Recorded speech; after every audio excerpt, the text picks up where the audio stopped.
All right, turning to the 2024 presidential campaign, former President Donald Trump held his first official campaign rally in Texas this weekend, strongly condemning the hush money investigation against him in New York.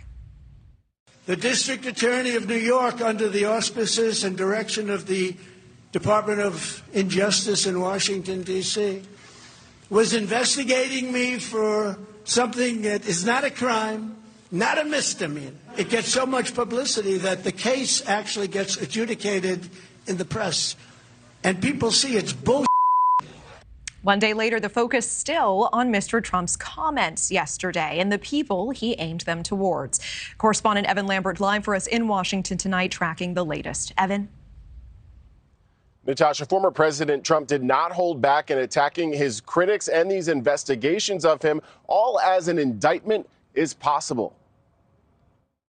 They have nothing, and yet it went on and on and on and continues to.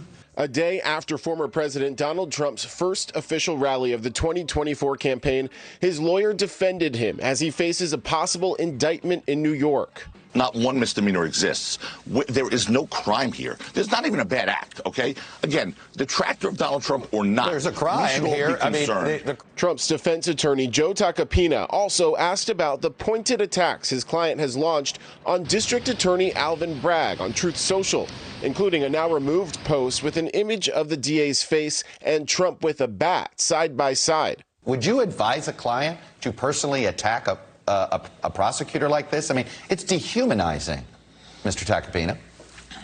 You know, Chuck, I know. I'm not his social media consultant.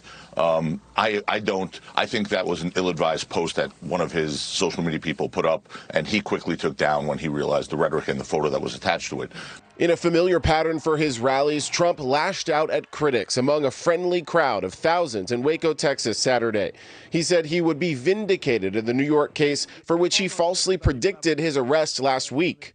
Prosecutorial misconduct is their new tool, and they are willing to use it at levels never seen before in our country. And Trump used the event to remind Republican primary voters that he stands far ahead of other announced or potential candidates in recent polls. His jabs at Florida Governor Ron DeSantis only ramping up ahead of DeSantis's widely expected announcement in the coming months. Florida has been tremendously successful for many years, long before this guy became governor.